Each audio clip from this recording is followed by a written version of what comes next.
ফিলিস্তিনের জমিনের মধ্যে তাকাইয়া দেখো, মায়ের সামনে সন্তানকে জবাই করা হয়, সন্তানের সামনে মাকে হত্যা করা হয়। রে যুবক, পানি পানি বলে চিৎকার দেয়, পানি নাই, চিকিৎসা নাই, কোনো খানার আয়োজন নাই।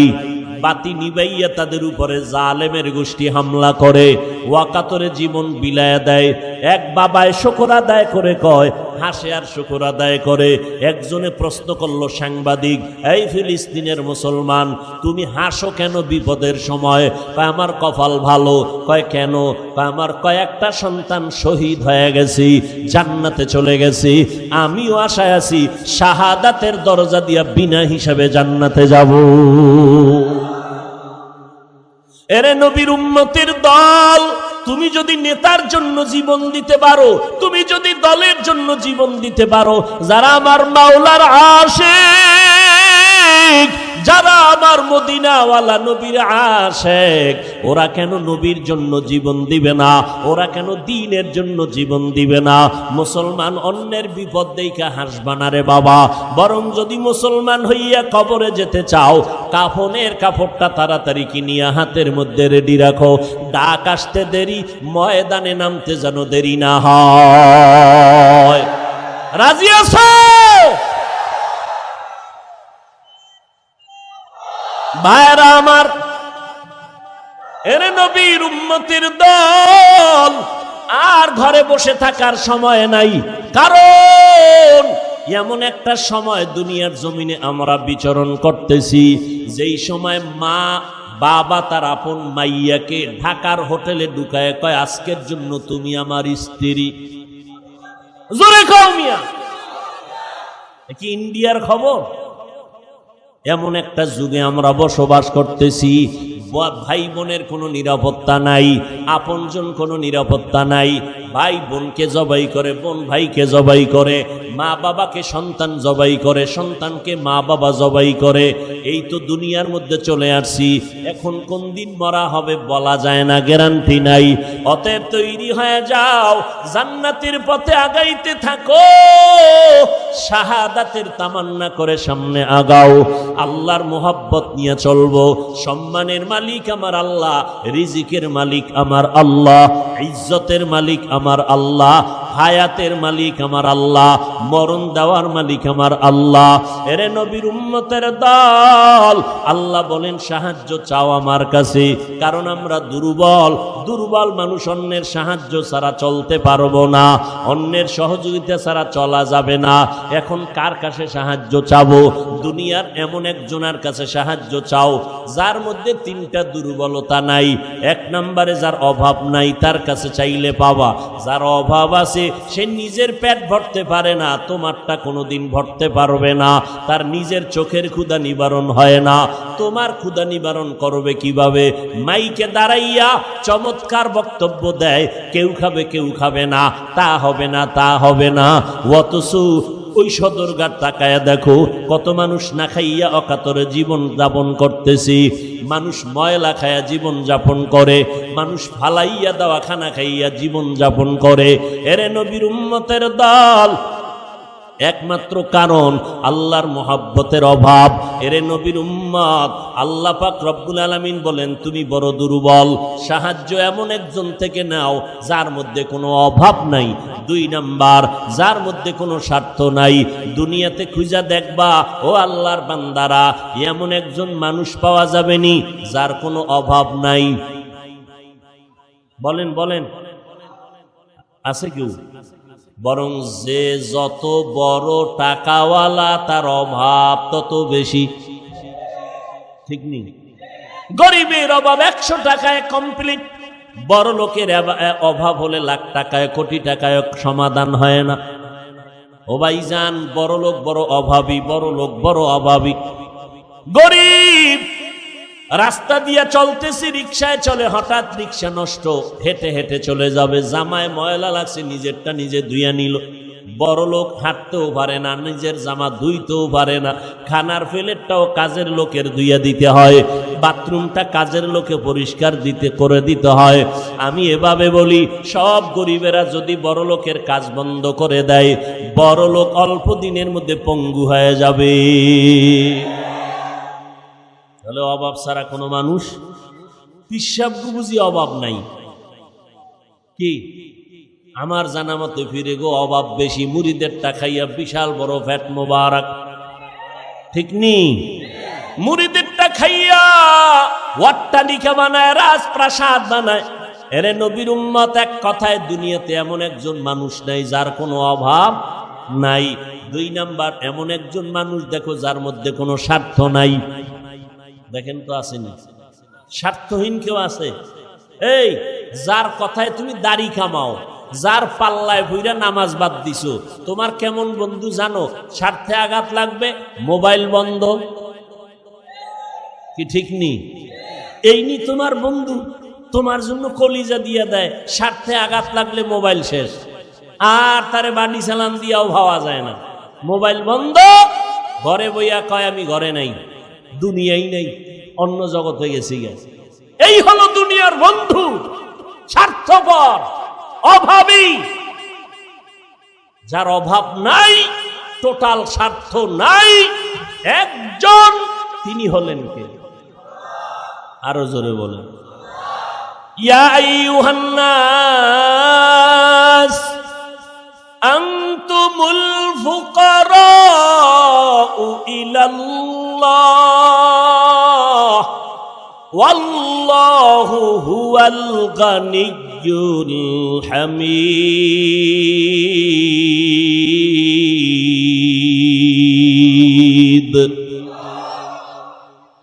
আল্লাহ বলেন, দুনিয়ার মানুষ তোমরা সবাই ফকির, আমি একমাত্র আল্লাহ হলাম ধনী। আমি আল্লাহ শুধু ধনী না, প্রশংসিত ধনী। দুনিয়ার মধ্যে যারা ধনী এরা প্রশংসিত ধনী না, কারণ 10 টাকা দিলে 5 টাকার জাল মিটাইয়া দেয়, 10 টাকা দিলে 20 টাকার জাল মিটায়। কয় মসজিদ দেখছনি, এটা কার? কয় এটা আমার। মসজিদ কার? জোরে বলো।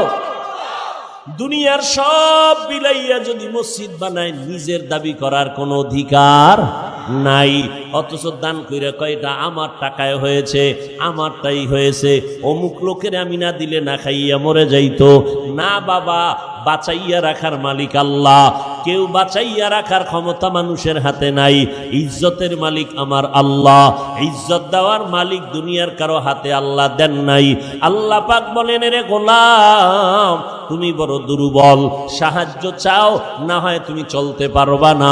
যার কাছে সাহায্য চাইবা, যার মধ্যে স্বার্থ নাই, অভাব নাই, তিনি হলেন আমার আল্লাহ। এখন সব কথার শেষ কথা, সাহায্য চাওয়া লাগবে কি লাগবে না? কার কাছে চাইবেন? একটু আমাকে জবাব দেন। আমার নবীজির থেকে বড় পীর কেউ আসেনি? আমার নবীর থেকে বড় মুফতি কেউ আসেনি? আমার নবীর থেকে বড় নবী কোনো আসেনি?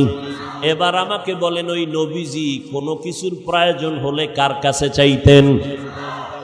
নবী যদি আল্লাহর কাছে চাইতে পারেন, যেই নবীর কোনো গুনাহ নাই, যেই নবীর জীবনে একটা মিথ্যা কথা বলেন নাই, 63 বছর হায়াতে একটা মিথ্যা কথা নবী বলেন নাই, সেই নবী যদি আল্লাহর কাছে চাইতে পারেন, আপনি কবরওয়ালার কাছে কেন চাইবেন? আপনি দুনিয়াওয়ালার কাছে কেন চাইবেন? আপনি আল্লাহর কাছে চান। এক চালাক বাঙালি কয়, অনেক চাইছি আল্লাহ দেয় না, এই জন্য আর চাই না। আল্লাহ কয়, চাও আমি দিব, উদউনি আস্তাজিব লাকুম। চাইতে দেরি হবে, পাইতে দেরি হবে না। কয় চাইলাম দিল না কেন আল্লাহ? আল্লাহ কয় 2 জিনিসের মাধ্যমে চাইতে হবে। 1 নম্বরে ধৈর্য, 2 নম্বরে হলো নামাজ। ধৈর্যও নাই, নামাজও নাই, আজীবন চাইলে কি হবে? চাওয়ার সিস্টেম অনুযায়ী চাও। নামাজ কয় ওয়াক্ত? শুধু শুক্রবার দিন না প্রতিদিন? এরে যুবক, মাঝে মাঝে নামাজ ছেড়ে দেওয়ার কোনো সুযোগ আসেনি? সবাই বলেন, নাই বলিয়া যদি নামাজটা না পড়েন শাস্তিটা কত কঠিন হবে, সাবধান। যুবকেরা, কয়দিন আর বাহাদুরি করবারে বাবা। এরে যুবক, ও বৃদ্ধ বাবাজি, পর্দার আড়ালের আম্মা জান, দুনিয়াটা কিছুই না রে বাবা। ও আল্লাহর বান্দারা, আজকে তুমি আল্লাহর হুকুম মতো চলতে পারো না। ও যুবক রে, কয়দিন আর যৌবনের বাহাদুরি করিয়া আল্লাহর হুকুম না মানিয়া চলবা, নবীর তরিকা বাদ দিয়া চলবা। তোমাকে পাও ধইরা ধইরা ধইরা ধইরা বয়ান করার পরেও টুপি মাথায় দিতে চাও না। মনে আফসোস নিয়া বলবা, হুজুর টুপি মাথায় দেওয়া দরকার, নবীর সুন্নাত, পারি না। দোয়া করবেন, চেষ্টা করব, কিন্তু এমন কপাল পরা আছে, নত না হইয়া উল্টা আমারে ফতুয়া দেয়, উল্টা আমাকে ধাক্কা দিয়া কয় টুপির মধ্যেই কি ইসলাম? দাড়িটা রাখেন না কেন?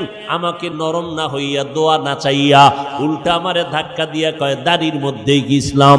পোশাকের মধ্যেই কি ইসলাম? পর্দা করেন না কেন? কয় পর্দার মধ্যেই কি ইসলাম?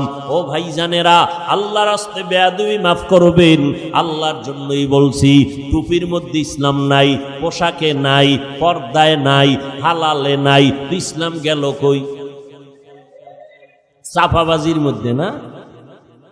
এরে যুবক, তোমার মতো যুবক জীবনে মাদ্রাসায় পড়ে নাই, স্কুল কলেজে পড়ে, 5 বেলার নামাজ পড়ে, মিথ্যা বলবা না, সত্য কথার সাক্ষী দাও, আছে না নাই? বালিশে মাথা লাগাইয়া যখন ঘুমাও, নিজের বিবেকটাকে একটু প্রশ্ন করিও। তোমার মতো যুবক স্কুল কলেজে পড়িয়া যদি নামাজ পড়ে, নিজের প্রশ্ন করো, তুমি কেন পারবা না? ও যুবক বাবা, তোমার মতো যুবক র্যাব, আর্মি, পুলিশ, বিডিআরের চাকরি করে নামাজ পড়ে, তুমি কেন পারবা না রে বাবা? তোমার মতো যুবক তাকায় দেখো, রাস্তায় গাড়ি চালায়, 5 বেলার নামাজ পড়ে, তুমি কেন পারবা না রে বাবা? তোমার মতো যুবক তাকায় দেখো, আজকে কৃষি কাজ করে, ময়দানে গামছা বিছাইয়া নামাজ পড়ে, তুমি কেন পারো না? নদীর মধ্যে মাছ ধরে যুবক, নৌকায় বসে নামাজ পড়ে, তারপরও নামাজ ছাড়ে না, তুমি কেন পারবা না রে বাবা?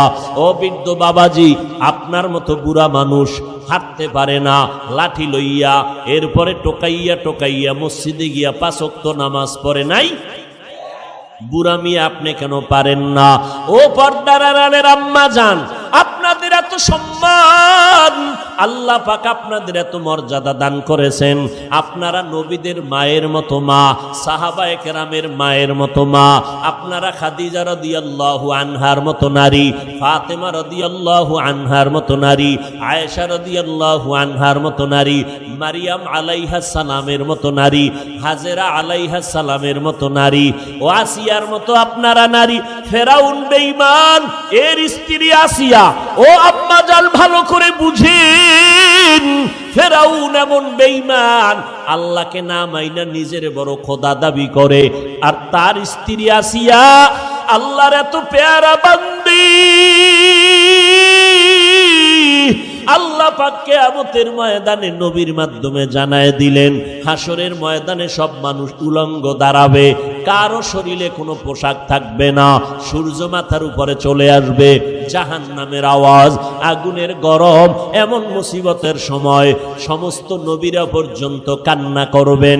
ঠিক এমন কঠিন সময় আল্লাহর জান্নাতের 8টা দরজার 8 জন ফেরেশতা জান্নাতের 8টা দরজা খুলিয়া 4 জন মহিলাকে বারবার ডাকবে, তোমগো কোনো হিসাব নাই, আসো তোমরা জান্নাতের বিছানায় এসে রেস্ট নাও, তোমাদের কোনো হিসাব নেওয়া হবে না।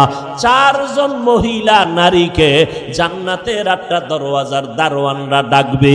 আল্লাহ কইবে, যাও 4 জন নারী বিনা হিসাবে জান্নাতে চলে যাও। কয়জন?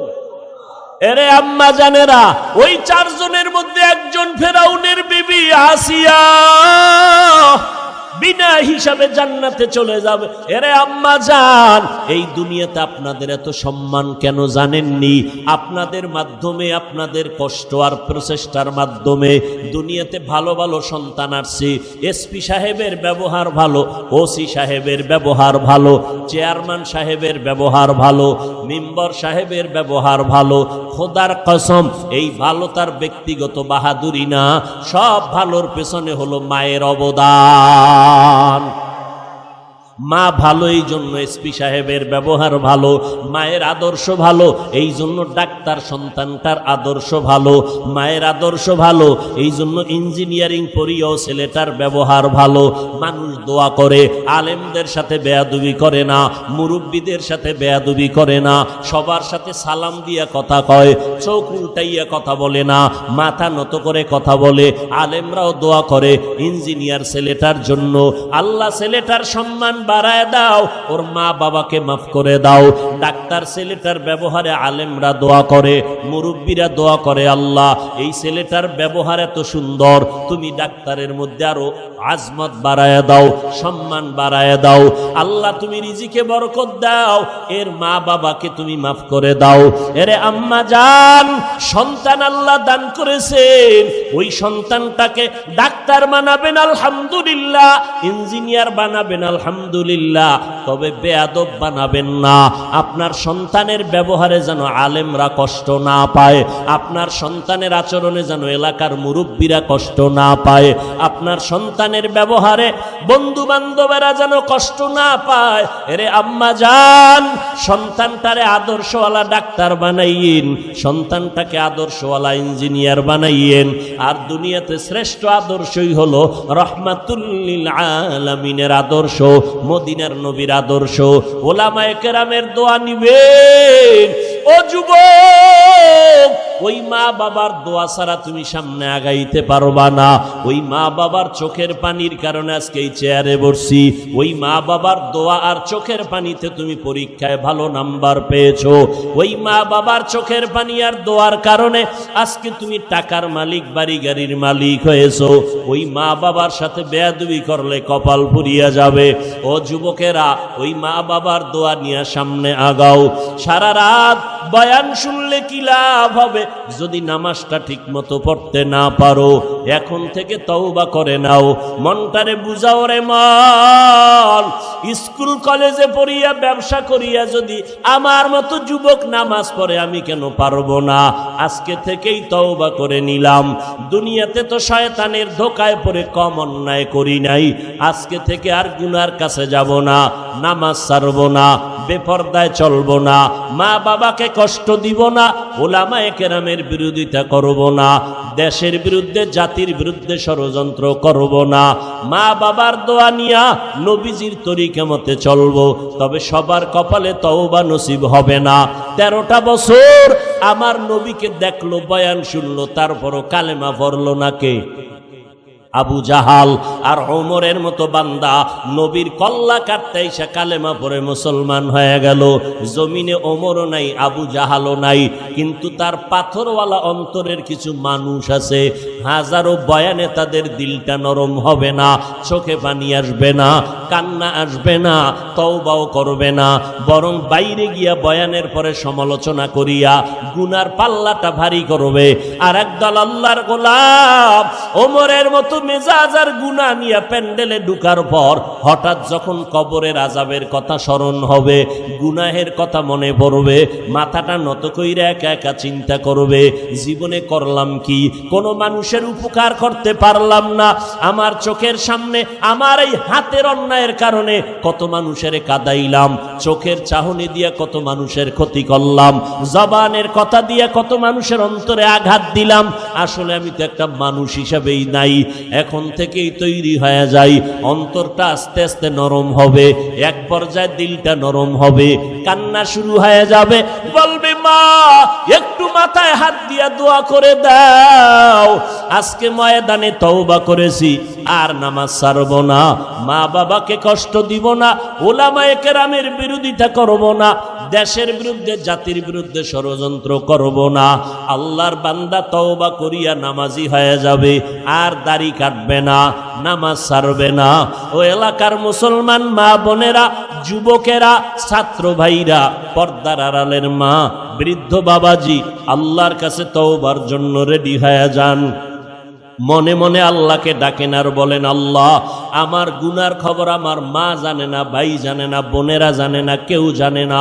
ও আল্লাহ, আপনি আমার গুনার খবর জানার পরে রাগ করিয়া পানি বন্ধ করেন নাই, খানা বন্ধ করেন নাই, সম্মানের চেয়ার থেকে ফালাইয়া দেন নাই। ও আল্লাহ, আপনি কত দয়ার মালিক। আজ আমি তওবার নিয়ত করে ফেললাম, আপনার কাছে তওবার নিয়ত করতেছি। মরিয়া গেলে যাব, হায়াতের মালিক আল্লাহ, ইজ্জতের মালিক আল্লাহ। আর নামাজ ছাড়ব না, বেপরদায় চলব না, গুনাহ করব না, আলেমের সাথে বেয়াদবি করব না, মা বাবারে কষ্ট দিব না, ওলামায়ে কেরামের পরামর্শ নিয়া নবীর সুন্নাত অনুযায়ী চলব, দেশের বিরুদ্ধে জাতির বিরুদ্ধে ষড়যন্ত্র করব না। তওবা করার মতো অন্তর যদি তৈরি হয়, অন্তরে যদি মুনাফিকি না থাকে, খাঁটি তওবা যারা করতে চান, অন্তর তৈরি, তাদেরকে বলবো দুটো হাত আমার আল্লাহকে দেখাইয়া দেন। আয় আল্লাহ, হাতগুলো কবুল করে নেন, তওবা কবুল করে নেন। আয় আল্লাহ, তওবার উপরে মজবুত হইয়া আমাদেরকে চলার মতো তৌফিক দান করেন, আমিন।